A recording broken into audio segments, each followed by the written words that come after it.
Bonjour à tous, j'espère que vous allez bien. Alors vous devez vous dire, mais pourquoi il nous montre un bocal? Eh ben, on va tout simplement parler du test en bocal pour connaître la structure de son sol. Mais avant de parler du test, je vais vous parler un peu de, vite fait, des trois grandes textures du sol qui peut exister. Alors il y en a plusieurs, hein, mais on va dire, là, je vais vous donner les trois plus grandes. Tout d'abord, vous avez donc le sol argileux. Donc, comment le reconnaître? Par temps chaud, il va se rétracter, faire des fissures. Et par temps humide, il va se compacter et être lourd. Alors, pour améliorer ça, quand vous avez un sol argileux, il faut beaucoup d'amendements. Et le faire être aéré. C'est-à-dire qu'il ne faut pas hésiter à mettre de l'engrais vert aussi. Par contre, ce sol, il est idéal pour les cultures, tout ce qui va être de choux, d'oseille, de rhubarbe, etc.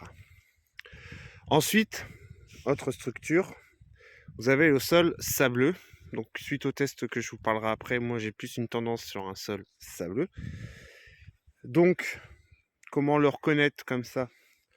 C'est qu'il est très léger, il retient difficilement l'eau, et du coup, il retient très peu les nutriments aussi. Donc, il faut penser aussi à l'enrichir à partir de compost, surtout. Et par contre, il est parfait pour tout ce qui va être les cultures de carottes, de navets, de betteraves, etc. Et vous avez ensuite ce qu'on appelle la terre limoneuse. Alors la terre limoneuse, c'est que ça va se retrouver entre les deux. C'est les deux extrêmes. Généralement, c'est-à-dire qu'elle est bien équilibrée au niveau de la structure. Donc, voilà les trois grandes structures que vous pouvez avoir. Il y en a d'autres, hein. Vous avez des semi-argileuses, semi-sableuses, etc., etc. Mais je ne vais pas vous détailler non plus toutes les structures. On va dire que c'est les trois plus grandes qu'on peut trouver. Alors, vous avez le test en bocal. Donc ce test en bocal, il permet du coup de connaître la structure de votre sol. Mais avant le test en bocal, par exemple, si vous avez une terre argileuse, de mémoire, hein, vous prenez de la terre, vous la compactez, ça doit faire des petits boudins. Et le petit boudin, s'il reste bien comme il faut, voilà. Alors le test en bocal, c'est tout simple à faire. Et au niveau de la lecture, ça va être... la lecture, c'est un grand mot, mais ça va être assez simple aussi à faire. Déjà, vaut mieux le faire par temps sec. Hein. Moi, je l'ai fait par temps humide, hein, ce qui n'est pas le meilleur, on va dire. Vaut mieux le faire par temps sec. Vous faites un trou, on va dire, de 10 cm. Qu'est-ce qu'il vous faut ensuite? Un bocal. Donc moi, c'est pareil. Je me fais vieux. Donc je sais pas si vous allez bien voir. Ah, ça se fait pas bien. Ah si. Ensuite, vous mettez 2 bonnes pelletées dans votre bocal, hein, et vous le remplissez d'eau. Et vous laissez 2 cm au niveau du bord. Puis vous le laissez reposer. Et ensuite, à un moment donné, ça va se stabiliser. Voyez. Donc la première couche que vous voyez, donc celle-là. Je suis désolé, ça se fait pas bien, ça se règle pas bien. Voilà.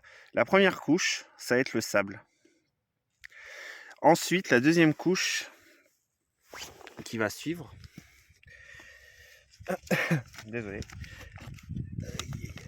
La deuxième couche, ça va être tout ce qui va être le limon. La troisième couche, l'argile. Ensuite, vous retrouvez l'eau. Et ce que vous voyez flotter, ça va être tout ce qui va être la matière organique. Alors, pour lire les résultats, sur ce que vous avez mis au niveau de la terre, si vous avez une grosse partie sableuse, c'est que vous avez une grosse terre sableuse, etc., etc. Si vous avez une grosse partie avec du limon, c'est que vous avez une terre limoneuse. Vous voyez ce que je veux dire? Donc le résultat, voilà, se fait comme ça. Donc moi, vous voyez, je vais être plutôt sur une terre sablonneuse. Je m'en doutais un petit peu, hein, je vous avoue, parce que elle a énormément de mal à retenir l'eau. Et encore, comme je vous disais juste avant, hein, depuis 2-3 ans, je mets pas mal de compost.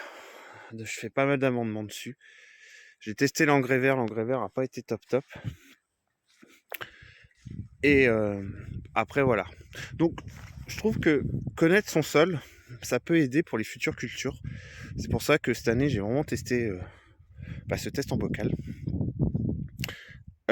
Après, vous avez peut-être d'autres méthodes hein, pour connaître la structure de votre sol, mais je trouve la méthode intéressante.